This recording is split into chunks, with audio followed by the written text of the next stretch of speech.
네, 아멘. 오늘은 이제 창세기 22장 말씀을 나눌 건데, 전체적으로 다 세 단락으로 나눠서 나눌 말씀을 나누겠지만, 일단은 흐름을 이해를 해야 되니까 다 읽어보겠습니다. 먼저 자매님들이 한 절 읽고, 그 다음에 형제님들이 한 절 읽고, 이렇게 집중을 해서 읽겠습니다. 자, 읽습니다. 우리의 하나님이 아브라함을 시험하시려고 그를 부르시되 아브라함아 하시니 그가 이르되 내가 여기 있나이다. 여호와께서 이르시되 네 아들 네 사랑하는 독자 이삭을 데리고 모리아 땅으로 가서 내가 네게 일러준 한 산 거기서 그를 번제로 드리라. 아브라함이 아침에 일찍이 일어나 나귀의 안장을 지우고 두 종과 그의 아들 이삭을 데리고 번제에 쓸 나무를 쪼개어 가지고 떠나 하나님이 자기에게 일러주신 곳으로 가더니 제3일에 아브라함이 눈을 들어 그곳을 멀리 바라본지라. 이에 아브라함이 종들에게 이르되 너희는 나귀와 함께 여기서 기다리라.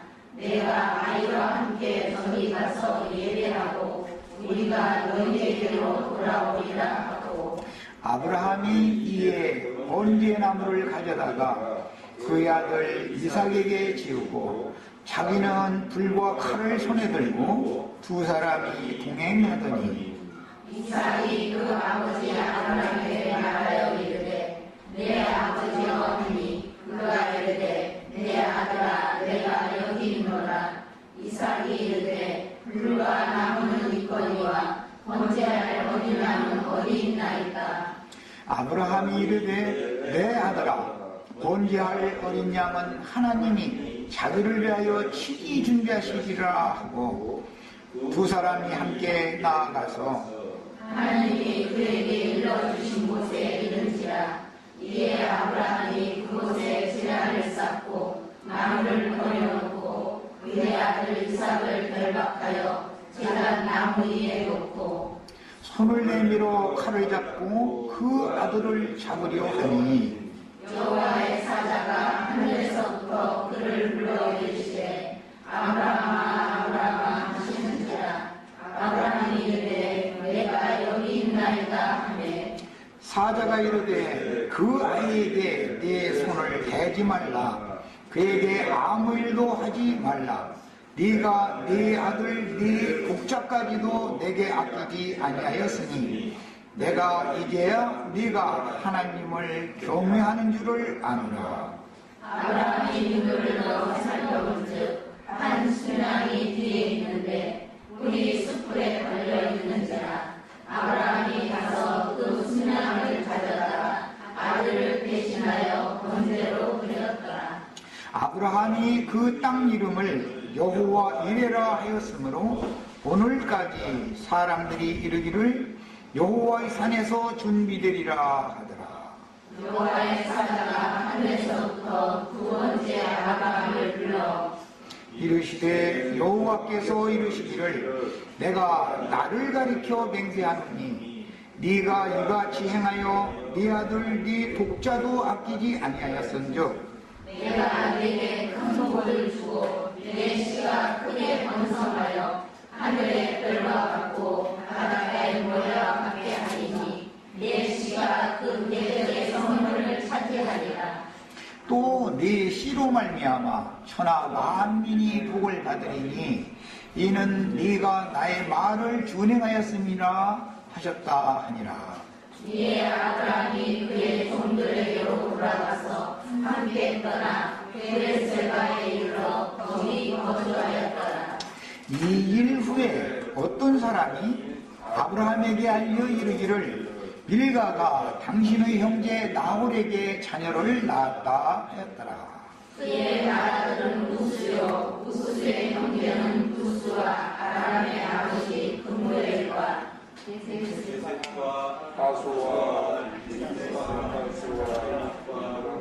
부두엘이라. 이 여러 사람은 아브라함의 형제 나홀의 아내 밀가의 소생이며 부두엘은 유다를 낳았고 나홀을 첫 르마라 하는 여자도 게바와 감과 다하스와 마라를 낳았더라. 아멘. 아멘.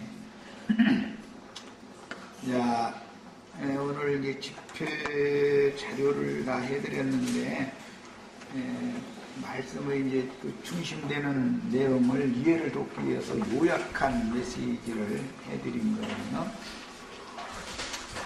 자료를 다 한 번씩 가지시고 우선 이제 본문 말씀을 간략하게 우선 14절까지 오늘 2시간 동안에 다루려고 합니다. 그리고 이 자료를 각자 읽으시면 많은 도움이 될 거예요. 그 일 후에 하나님이 아브라함을 시험하시려고 그랬는데 이것은 신약에서 믿음의 시험이다라고 표현이 되었어요. 그러니까 모든 믿는 사람은 믿음을 더하게 해주시기 위해서 인생을 사는 동안에 연단받는 믿음, 그래서 정금 같은 믿음이다라고 표현을 할 때 이 믿음은 연단받아져서 단련되어진 믿음이라는 뜻이에요. 그러니까 아브라함이 이 지점에 와서 처음으로 믿음을 지금 시험받는다, 이제 그 말이죠. 창세기 11장에서부터 아브라함은 믿고 하나님의 말씀을 따라갔잖아요. 그런데 22장에 와서 최후 아브라함의 믿음을 지금 시험받는 거예요.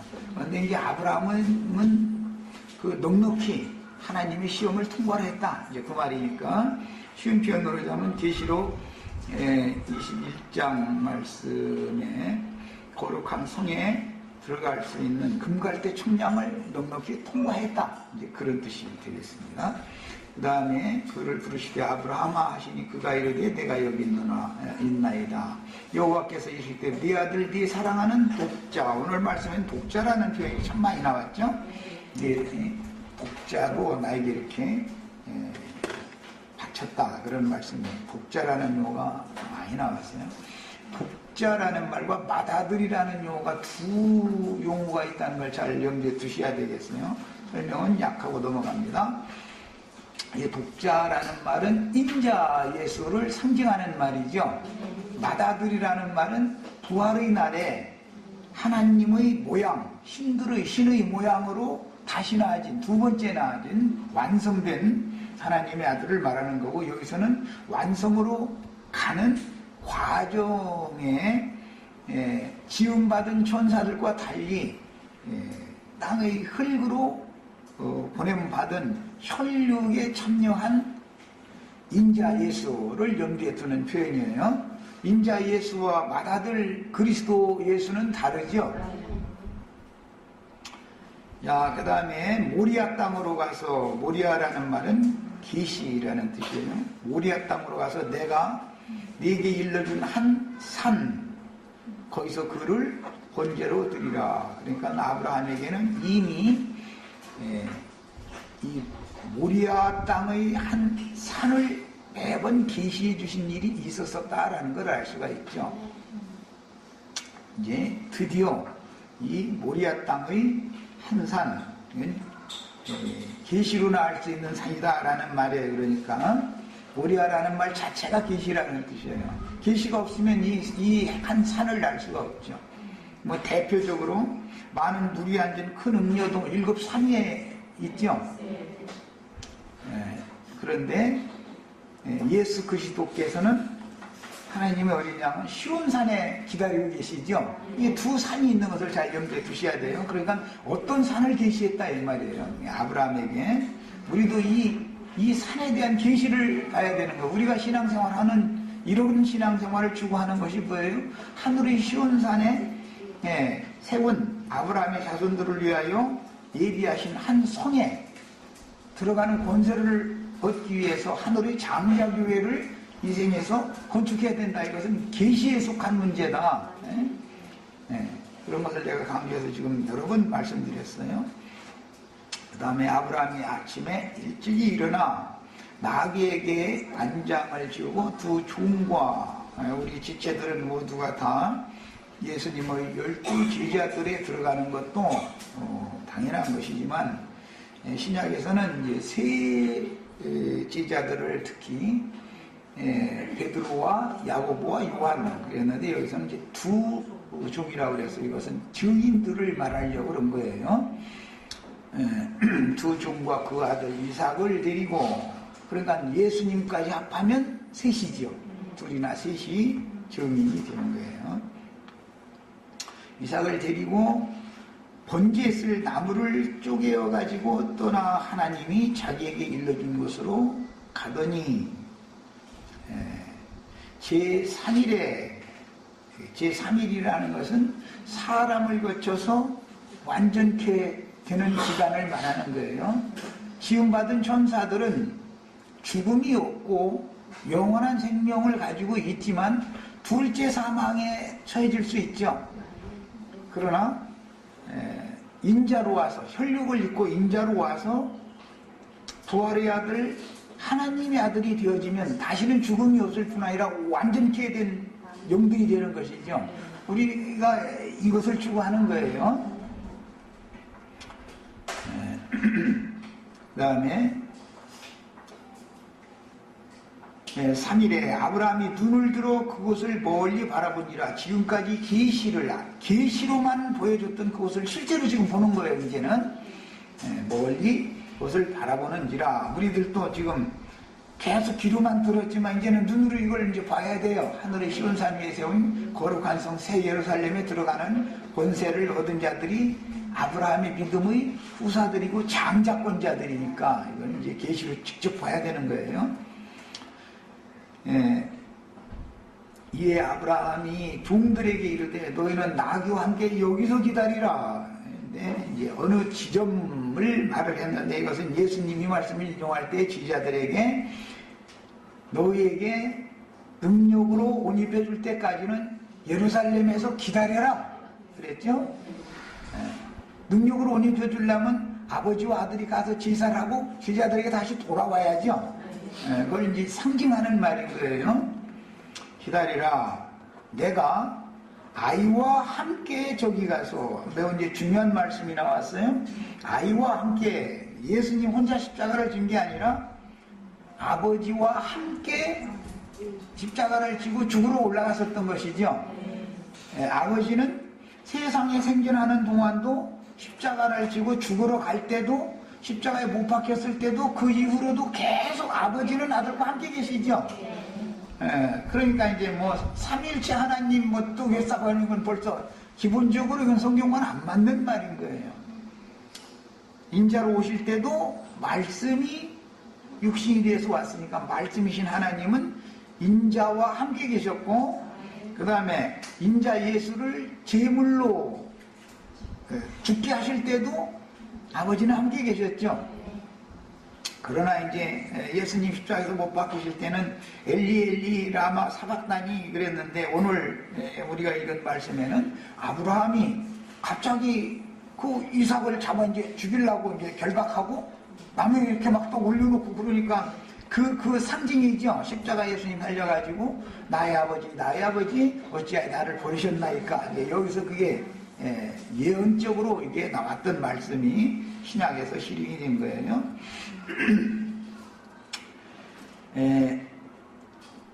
그 아들 이삭에게는 번제에 쓸 나무를 짊어지고 가게 했다. 이것은 뭐 십자가를 지고 가시는 예수를 상징하는 말이죠. 그 다음에 자기는 불과 칼을 손에 들고 두 사람이 동행을 했다. 예수님이 십자가에 죽으러 가실 때 예수님 혼자 버림받고 혼자 가는 게 아니었죠. 아버지께서 함께 하셨기 때문에 그 길을 가실 수가 있었던 것이죠. 그런데 아버지는 불과 칼을 들고 갔다는 거예요. 아들은 자기를 태울 나무를 이렇게 마른 나무를 짊어지고 가게 했고 불과 칼이라고 하는 것은 이것은 이제 사무엘기에서 이 말씀이 인용이 됐는데 다윗이 범죄를 했지만 그가 회개를 하니까 하나님이 용서를 해주시고 받아주셨죠. 그렇지만 네 집에는 불과 칼이 떠나지 아니하리라 그랬죠. 그래서 다윗이 아무리 훌륭한 왕이지만 혈육을 입고 세상에 보냄을 받아서 하나님 앞에 믿음을 얻어서 아브라함과 같이 믿음의 시험들을 거쳐서 순종을 배워서 완전케 되어진 그런 표상이 되는 사람이었기 때문에 육신의 약함을 통해서 그 밧세바를 자기 아내로 취하기 위해서 살인사건을 저질렀었죠. 그 문제 때문에 하나님은 그를 엄하게 징벌을 해가지고 다시는 그런 육신의 죄에 떨어지지 못하도록 지키기 위해서 그가 살아있는 평생, 그가 숨을 거둘 때까지는 불과 칼이 그 집에 떠나지가 않았다는 거예요. 예, 다윗으로 예언된 그 하늘의 시온산에 이른 자들의 교회는 불과 칼이 떠나지 않겠죠. 다윗 왕이 연약함으로 인해서 그런 징벌을 받으면 같이 그 징벌이 그 집에 떠나지 않는 거니까. 그래서 그 교회라는 것은 정상적인 교회라면 말썽이 많이 일어나게 돼 있어요. 그런데 이것을 다 감안을 하셔야 돼요. 그것은 뭐예요? 모든 사람이 너는 교만해지지 말아라. 모든 인생은 약한 자다라는 것을 끊임없이 가르치시느라 그런 거예요. 이제 바울 사도는 이것을 나에게서 떠나가게 해달라고 기도했는데, 그렇게 훌륭한 사도인데도, 교회를 세웠는데, 바울 사도가 함께하는 교회 안에는 이 그냥 불과 칼이 그냥 떠나지를 않는 거예요. 하여튼 그런 것이다. 우리 교회 생활에서도 말씀대로 그대로 다 응해야만 이 정상적인 교회인 것이죠. 좋은 일만 자꾸 벌어지고 막 많은 사람들이, 수많은 사람들이 몰려와서 할렐루야 아멘하고 나자빠지고 이러면 그게 주님이 세운 교회가 아니다라는 증거지요. 이것은 이제 생명의 체험으로 교회 생활을 배우는 거예요. 자, 이삭이 그 아버지 아브라함에게 말하여 이르되 내 아버지여 하니 그가 이르되 내 아들아 내가 여기 있노라. 이삭이 이르되 불과 나무는 있거니와 번제할 어린 양은 어디 있나이까.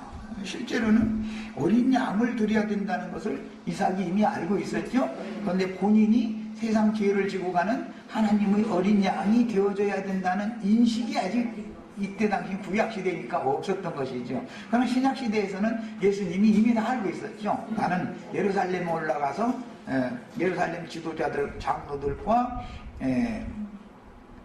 유대교의 모든 바리새인, 사두개인, 서기관, 율법사 이런 사람들한테 박해를 받고 죽임당했다가 3일에 살아나야 한다라는 걸 예수님은 미리 알고 있었죠. 그 다음에 이제 그 침례자 요한은 보라 세상 죄를 지고 가는 하나님의 어린 양이로다. 세상 죄라고 하는 것이 이삭이 지고 간 나무에 섰던 것이죠. 이제 그걸 지고 갔었던 것이죠. 거기에 매달려 죽는 거예요. 그것은 혈과 육체 속엔 죄가 거하고 있기 때문에 육체 자신이 마른 나무로, 죽은 나무로 상징한다라는 것을 아셔야 되겠어요. 자, 그 다음에 아브라함이 이르되 내 아들아 번제할 어린 양은 하나님이 자기를 위하여 친히 준비하시리라. 이건 이제 히브리서 10장에 아주 정확하게 말씀을 표현을 했는데, 하나님께서 제사와 예물을 원치 아니하시고 짐승 제물을 원치 아니하시고 한 몸을 자기를 위하여 예배해 두셨다. 시편 말씀을 인용을 해서 그 한 몸이 인자 예수의 몸을 말한 거죠. 거기서 인용이 됐어요. 그래서 하나님이 친히 준비한 제물이나 하나님은 받으시는 것이지, 인간들이 볼 때 너무 아름답고 선하고 좋은 것이라도 하나님이 들으실 때는 그게 아말렉에게서 끌고 온 짐승들인 것이죠. 아말렉이 길러서 잡아먹기 위하여는 이성 없는 짐승들인데 그것을 하나님 받지 않으신다. 하나님은 받으시는 제물이 친히 준비하신 그 제물만 받으신다. 이것이 굉장히 어려운 부분이에요, 사실은. 그러다 보니까 사람들이 막 하나님을 위해서 지극정성이면 하늘이 감천한다, 뭐 이제 막 감동해가지고 뭘 막 복을 내려주고 이런 것이 인본주의라는 것이죠. 사람이 지극정성으로 하나님께 뭘 바쳐드려서, 즉 가인의 제사를 드려서 하나님이 받으실 것 같으면은 그것은 성경의 구속이 아닌 것이죠. 하나님은 당신이 받을 제물을 친히 준비하셨다. 그러니까 전사들을 통해서 제물을 받으시는 것이 아니라 반드시 예수 그리스도의 성령을 통해서 자기를 하나님께 바친 그리스도의 그 영원하신 성령으로 말미암아 자기 자신을 하나님께 드린 그 그리스도의 피를 하나님이 받으신다. 신약 성경에는 설명을 아주 정확하게 해놨어요. 그러니까 우리들이 하나님의 구속이라고 하는 것은 사람의 어떤 의지나 사람의 뜻이나 사람의 생각이 개입된 것은 전혀 그것은 성경이 말하는 구속이 아니다라는 걸 기본적으로 알아야 되는 거예요. 이것은 모두 그러면 어떻게 돼요? 어떻게 하나님의 뜻을 아는가? 모리아 산을 가봐야 돼. 모리아. 계시로나 알 수 있는 거야. 계시로나. 이것은. 그럼 계시가 없다 보니까 막 우리가 무엇을 하자, 막 하나님을 위해서 막 뭘 바치자, 막 그러면 하나님이 감동하실 것이다. 막 자꾸 이런 걸 가르치는데 그것은 인본주의 종교인들의 신앙인 것이기 때문에 이런 걸 정확하게 구분을 할 줄 아셔야 돼. 신앙의 시작을 잘 아셔야 돼. 그래서 그 다음에 하나님이 그에게 일러주시고 어떻게 일러주셨어요? 계시로 일러준 것이죠 이미. 그런데 오늘 아브라함이 그 산에 직접 가는 거예요. 이삭과 같이. 이런지라 이에 아브라함이 그곳에 제단을 쌓고 나무를 벌려놓고 그의 아들 이삭을 결박하여 제단 나무 위에 놓고 손을 내밀어 칼을 잡고 그 아들을 잡으려 하니 이때가 인자 예수가 십자가에 못 박혀가지고 엘리 엘리 라마 사박타니 내 아버지여 내 아버지여 어찌하여 나를 버리셨나이까 하고 기도했었던 그 십자가 사건이죠. 기독교계에서는 뭐 십자가상의 실현이다 해가지고 아주 굉장히 유명한 설교들이 있었는데 내가 들어보면 말도 같지 않은 소리인데 말이야. 기독교계에서는 아주 굉장히 유명하게 이것은 모두 계시에 속한 문제예요. 그 예수님이 짊어진 십자가는 예수님 혼자 졌다고 생각하기 때문에 그런 설교를 하지만 사실은 예루살렘에서 예수님 십자가를 먼저 지고 나올 때 구레네 사람 시므온에게 억지로 그 예수의 십자가를 짊어지게 만들어가지고 실제 산에까지 올라가는 건 시므온이 지고 올라갔고 매달릴 때 그 시므온과 예수가 함께 못 박혔어야 되는 거예요. 지금 내가 하는 말을 잘 이해하셔야 돼요. 시므온은 검둥이라는 뜻이고 이제 영적 해석으로 좀 죄인이다 이 말인데 그래서 내가 예수와 함께 십자가에 못 박혔나니 그게 무슨 뜻인지를 알아야 되는 거예요. 예수님 십자가 다 지졌고 우리를 축복만 받는다. 이거는 완전 인본주의예요. 그렇지 않아요. 다 각자 자기 십자가를 지고 주님과 함께 가야 되는 거예요. 주님의 십자가가 내 십자가 아니면 나 소용없는 거짓말이죠. 사실은. 자, 그 다음에 그러려면 하나님이 아브라함에게 일러주셨던 그곳을 봐야 된다 이거예요. 그 아브라함의 믿음은 계시로 주어진 믿음이죠. 언제 바뀌었어요? 그냥 꿈속에서 바뀌었어요? 믿음의 눈으로 다 하나님이 보여주셨기 때문에 내가 죽을 장소가 어딘지 사람이 그래도 짐승이 아닌 훌륭한 사람이면 자기가 죽을 때와 장소를 구분할 줄 알아야 되는 거다. 예수님은 그 때와 장소를 정확하게 알고 계셨죠. 두 증인들이 죽임당한 것은 큰 성이다 그랬고 그것은 영적으로 하면 애굽이라고도 하고 소돔이라고 하는 큰 성이다 그랬어요. 큰 성이 뭐예요? 세상 교계를 말하는 것이죠. 세상 교계는 내가 죽을 장소다 이 말이에요. 이것을 아셔야 돼. 세상 교계에서 나를 박해주지 않으면 즉 소돔 성인 예루살렘 성에서 예루살렘 지도자들이 나를 이단자로 몰아서 박해해서 죽음에 넘겨주지 않으면 나는 순교자가 될 수가 없는 것이죠. 오늘 우리는 다 이상을 보셔서 순교자로 주님의 뜻을 이루는 제사장 직분들을 다 수행할 수 있도록 제사장들로 다 세움을 입으시기를 바라요. 죽는 얘기하면 좋아하는 사람 없는데 아멘 했으니까 이건 주님과의 약속한 거예요. 그야말로 난 헌금 내라고 약속은 안 시키지만 이 약속은 꼭 하셔야 되는 거예요. 사람이 어떻게 태어나서 자라고 하는 것도 중요하지만 어떻게 살다가 어떻게 죽느냐가 제일 중요한 거예요. 모든 것들의 결말이 제일 중요한 거기 때문에 그런 거예요. 그 다음에 그래서 일러주신 곳에 이른지라, 이것은 하늘의 시온산에 도착했다 그 말이죠. 예. 이에 아브라함이 그곳에 제단을 쌓고 나무를 벌려놓고 그 아들 이삭을 결박하여 제단 나무 위에 놓고 손을 내밀어 칼을 잡고 그 아들을 잡으려 하니 여호와의 사자가 하늘에서부터 그를 불러 이르되 아브라함아 아브라함아 하시는지라. 아브라함이 이르되 내가 여기 있나이다 하매 사자가 이르시되 그 아이에게 네 손을 대지 말라, 그에게 아무 일도 하지 말라. 예수는 육체로는 죽었지만 영으로는 살리심을 받았고, 영으로 살리심을 받을 때 하나님의 아들다운 아들이 되는 것이죠. 인자로 오셨을 때는 그 완성된 부활의 아들, 하나님의 아들이 되기 위하여 세상에 죽으러 보내심을 받은 독자였던 것이지 맏아들이 아니죠. 이것을 잘 이해를 하셔야 되겠어요. 아브라함이 이르되 내가 여기 있나이다 하며 사자가 이르되 그 아이에게 네 손을 대지 말라, 그에게 아무 일도 하지 말라. 네가 네 아들 네 독자까지도 내게 아끼지 아니하였은즉. 이게 이제 아브라함의 믿음, 완성된 믿음이다 이거야. 넉넉히 통과한 정금 같은 믿음. 이 믿음 위에 우리 자신들을 세움을 받는 것이 교회 건축인 거예요. 지극히 거룩한 믿음 위에 네 자신을 세우며 그랬어요. 우리 형제 자매님들은 다 이 믿음을 가지셔야 되겠어요. 독자까지 내게 아끼지 아니하였으니 내가 이제야 네가 하나님을 경외하는 줄을 아노라. 이게 진실한 하나님을 경외하는 사람이다. 죽기를 무서워해 일생에 매 종로로 돼가면서 입으로만 할렐루야 아멘하고 나는 하나님 사랑한다고 하는 것이 그게 다 가식이죠.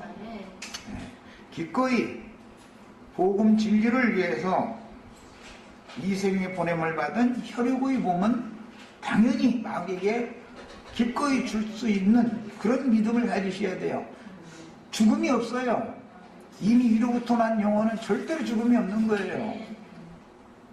두 번째, 완성에 이르도록 살리심을 받은 그 영혼만이 영생하는 거기 때문에 이런 이치를 꼭 깨달으셔야 되겠어요. 지금 기성교계와 또는 나와 함께 오랜 동안 신앙생활을 하신 분들이랄지라도 내 말을 못 알아듣는 부분이 이 부분인 거예요. 여기 오면은 딱 걸려버리는 거예요. 그야말로 딱 걸려버려야죠. 예수를 믿었으면 말이야. 그래도 날마다 자아가 죽는 것이고 말이야. 그래서 그렇지 않아요. 날마다 자아만 죽고 혈육의 몸은 이생에서 영생할 거예요. 그럼 이생에서 영원토록 자아가 죽는 싸움만 하다가 그냥 끝낼 거예요? 그게 아니죠. 자아는 처음 믿을 때 단번에 딱 죽은 거예요. 이게 딱 믿어졌어야 되는 거예요. 예수와 함께 못 박혔어야 돼요. 예수의 십자가를 억지로 나에게 짊어지게 하셨고 내가 그 십자가를 지고 나 죽을 자리로 가는 거예요.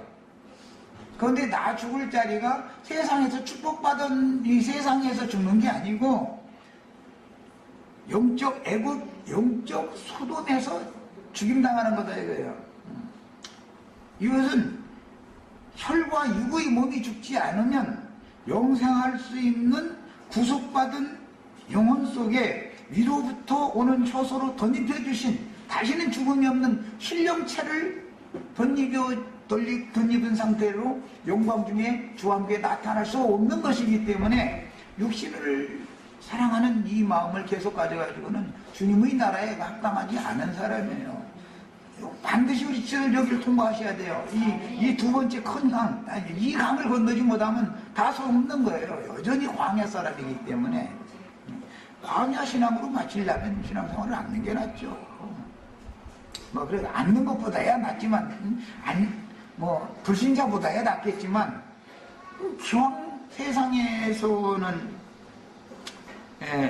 영화를 못 누렸을지라도 주의 세계에 가서는 완전한 데 이르러서 완전한 영광에 다 참여를 하셔야 되잖아요. 그러려면 가나안 땅에 들어가는 것도 중요하지만 하늘의 시온산에 때문 예루살렘 성전의 지성소에 계신 주님의 영광 앞에까지 다 이끌림을 받아야 되는 거예요. 자, 이제 14절까지만 오늘 말씀을 나눌 겁니다. 그런데 아브라함이 눈을 들어 살펴본 적 한 수양이 뒤에 있는데 속죄제와 속건제와 화목제로 제사를 번제를 드리는데 속죄제로 번제를 속죄를 위하여 속건을 위하여 번제 제물로 드릴 때는 반드시 수컷을 드리라고 돼 있죠. 레위기에 보면 다 그렇게 돼 있어요. 번제는 세 가지 용도로 드려요. 하나는 속죄를 위하여, 하나는 속건을 위하여, 하나는 화목을 위하여 드리는 거예요. 그런데 속죄를 위한 번제를 드릴 때는 반드시 수컷이어야 되는 거예요. 화목제는 암컷을 드려도 되지만 속죄를 위해서는 수컷을 드려요. 그러니까 예수 그리스도는 수양했죠. 교회는 다 암양들이죠. 그래야 짝이 맞지 않아요. 그래야 짝이 맞는 거예요. 우리는 이미 예수 그리스도의 속죄제를 드린 사실이 우리들의 믿음으로 우리의 것이 됐으니까 하나님과 화목해 되어진 거 아니에요. 이제 하나님과 화목해 되려면 예수님과 우리가 하나가 돼야죠. 주 영과 한 영이 되어져야죠. 이런 원리가 여기 이건 제사법에 관한 이야기인데 이런 원리가 여기 이미 감춰져 있어요.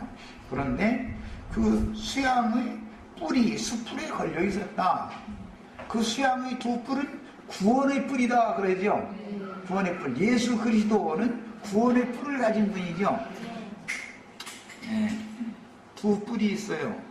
그래서 한 뿔은 유대인을 위한 뿔이고 한 뿔은 이방 죄인들을 위한 우리들의 뿔이에요. 그래서 두 뿔로 구원을 하는 거예요. 그런데 수풀에 걸렸다라는 것은 마음에 새긴 율법도 수풀이 이방인들의 그 수풀이 될 수가 있죠. 예수님의 그 구원의 능력의 뿔을 감고 이렇게 매버리는 거예요. 그러나 이제 유대인들을 위해서는 신의 산 율법 뿔로 율법 말씀으로 이 수양의 뿔을 이렇게 얽어매가지고 흠락흠락 못하게 만들어 놓는 거예요. 예수님이 유대인들 앞에서 유대인들의 율법으로 저는 마땅히 죽일 자다라고 정죄받았죠. 너희가 나를 박해하지만 내가 하늘 영광을 가지고 구름을 타고 오는 것을 너희가 보리라. 그러니까 대제사장이 옷을 쫙 찢어가면서 더 이상 무슨 증언이 필요하냐? 우리의 율법에 의하면 저는 마땅히 죽일 자다. 자기네들의 율법으로 예수의 구원의 뿔을 올가맸죠. 그래가지고 정죄하는 거예요. 그래서 죽였어요. 수양을. 그런데 아브라함이 그 수양을 가져다가 아들을 대신하여 번제로 드렸다. 이것을 이제 대속제물이다 그래요. 육체로 오신 예수는 죽었지만 예수 안에 함께 하시던 그리스도는 부활될 거기 때문에 죽음이 없는 것이죠. 자, 일단은 이제 큰 윤곽을 몇 가지 설명을 하고 자료를 같이 읽어보겠습니다. 이런 흐름을 가지고 성경을 이 자료를 읽어보는 거예요. 한 단락은 자매님들이 있고 한 단락은 형제님들이 있고 이렇게 읽겠습니다. 자, 시작합니다. 창세기 22장은 크게 세 단락으로 나누고 상호할 수 있는데 첫째 부분은 창세기 22장 1절에서 14절에서 아브라함의 믿음의 시험과 순종을 나누는데 그의 동생자 이삭을 번제물로 드리는 내용과 둘째 단락인 창세기 22장 15절에서 19절에서 부활로 가져가는 아들이 후사가 된다는 언약의 채무 확정을 다루며 마지막 부분인 창세기 22장 20절에서 24절에서 하나님의 약속을 이루시기 위해서 아브라함의 시인 이삭의 배필을 예비하신 내용을 다룹니다. 자, 이삭의 배필이라는 것은 교회를 말하는 거예요. 교회는 부활 생명이죠. 지금 이 이삭이 육체로는 드려졌지만 죽지 않고 다시 살아나가지고서 아버지 집으로 다시 돌아왔잖아요. 그러니까 이것은 육체로는 죽임당하시고 영으로는 살리심을 받은 후에 제자들에게 그 영을 부어주러 오셔가지고 예루살렘에 먼저 교회를 세우고 그 다음에는 안디옥에 교회를 세우고 이렇게 하는 것에 대한 상징이 여기 암시가 되어져 있는 거예요. 이제 첫째 달라고 이상인 아브라함의 믿음의 시험과 믿음의 증거를 계시한 첫 단락에서 아브라함이 처음 부르심을 받은 날 이후의 지난 시간들을 살펴보면 이건 아브라함만 생각하지 말고 내가 처음 주님한테 부름받았던 날부터 오늘이기까지 한번 생각해 보시면 되겠어요? 아브라함은 하나님의 제사장으로 부르심을 받았기 때문에 여러 차례의 지단을 쌓는 기록이 있었고 그때마다 하나님께서는 약속의 땅과 후사에 대한 신령한 복을 주시기로 약속하셨고 아브라함의 믿음은 진보를 이루어 오늘에 이르렀습니다. 믿음이라는 것은 처음 믿을 때와 시간이 갈수록 믿음이 점점 더해지게 마련이죠. 자, 이제 지체들 읽습니다. 우리 하나님의 아들이란 하나님을 섬기는 제사장 직분을 하는 천사라고요. 천사장에게 직분이 주어졌는데 에스겔 로마로 유리된 제사장이 기름 부음을 받은 없는 그룹이라고 기술된 이 천사는 내적 벨렘 동산에서 하나님을 섬기는 직무자로 세워졌음을 계시합니다. 사람, 구속사의 사람이 계시되기 전에 이미 영원 전에 천사들의 세계에서 루시퍼라는 아침의 아들이라는 뜻이에요. 루시퍼라는 천사장에게 하나님의 영광을 수직하며 하나님의 영광을 감사하고 찬송하는 직무를 맡겼는데 그가 이제 반역 천사장이 되었죠. 이것은 이미 이제 구약 성경에서 여러 부분에서 부분적으로 설명하고 있는 바예요. 아브라함을 부르신 목적은 천사들을 붙들어 주려는 것이 아니고 사람으로서 하나님의 자녀로 부르심을 받은 아브라함의 자손들을 붙들어 주려는 것이라고 성경은 분명하게 증거하는데 히브리서 2장 5절로 17절에 나오는 말씀을 다 읽어보셨으니까 아시죠? 아브라함의 자손들을 붙들어 준다라는 그 번역은 취하여 소유를 삼는다, 자기 것을 삼는다. 이제 어떤 눈에 든 어떤 아가씨가 있으면 청년이 점 찍어뒀다가 결국은 그녀에게 장가를 든다, 그런 뜻이에요. 그러니까 사람으로 보냄을 받았지만 죄인의 형편이었지만 결국은 점을 찍어놨다가 그 죄인을 사랑했다 이거예요. 죄인을 막 지음받은 천사들을 사랑한 게 아니라 그 죄인을 사랑했는데 그 사랑한 죄인을 결국은 자기 자신의 아내로 취하여 소유한다, 그런 뜻이에요.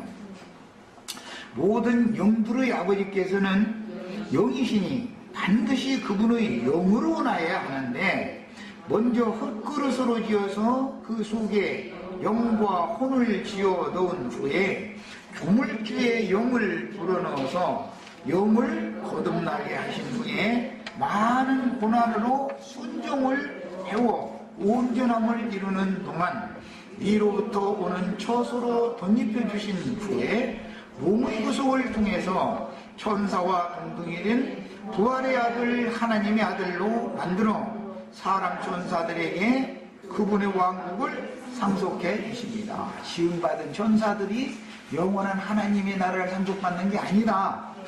그들은 사람 천사를 온전케 만드는 도구로 쓰는 도구일 뿐이다. 이 말이 이제 성경에 가르치면요. 그러니까 빛의 천사만 쓰임받는 게 아니라 어둠의 천사도, 불 다스리는 천사도, 물 다스리는 천사도 다 쓰임받는 것이죠.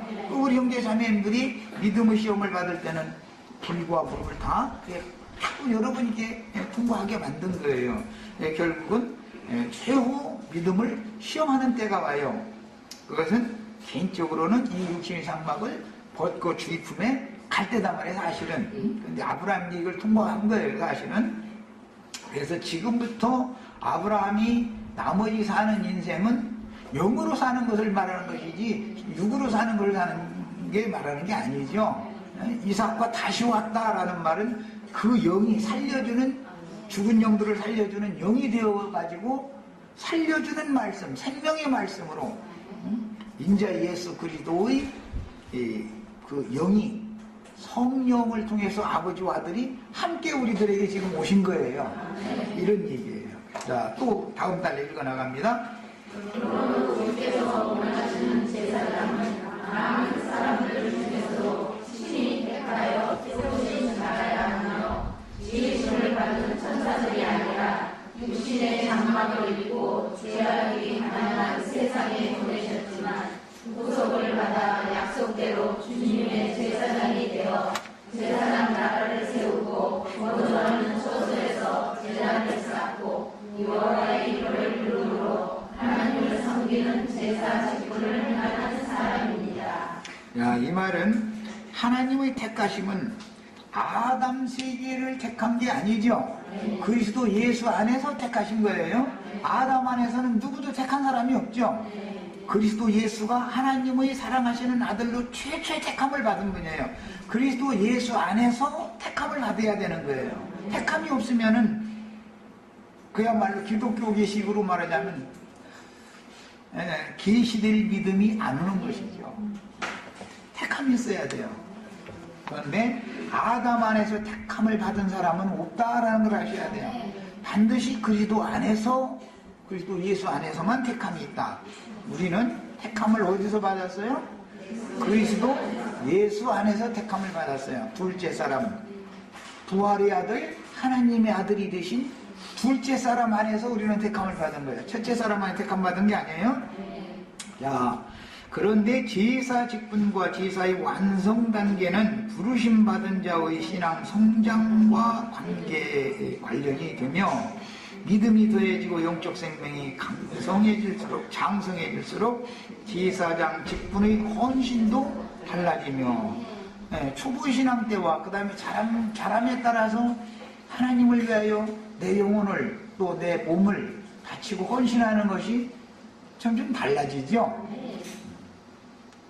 아브라함의 집과 종족과 나라가 제사장 직분을 수행할 때, 왜 아브라함은 강대한 나라가 되는 것이 최종 목표니까, 하나님의 뜻이 이루어지므로 아브라함은 대제사장으로서 그의 온 가족과 종족 전체가, 히브리인들 전체뿐 아니라 이방인들까지도 포함해서 만민이 복을 받아야 되니까, 이제 이방인들까지도 포함해서 전체가 하나님의 강대한 나라가 되어져 가지고 모두가 다 제사장 직분을 행하는 그 나라를 이루어야 되는 거예요. 우리가 지금 이런 신앙을 추구한단 말이에요. 우리 신앙을 추구하는 거는, 자, 다음 달에 읽어 나갑니다.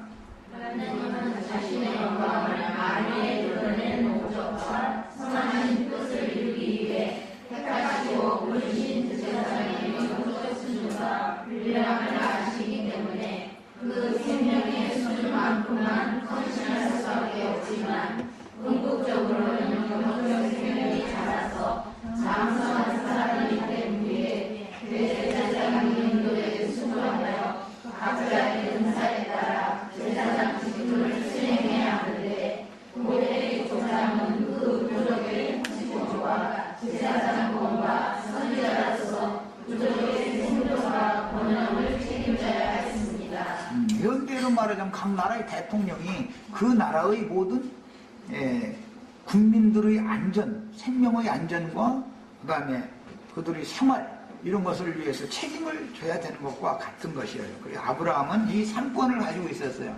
기독교계에는 신학교를 졸업을 할 때 3권을 부여받죠. 참 너무 헷갈리지만 잘 생각해 보셔야 돼요. 하늘이 부여해 주셔야죠. 누구에게?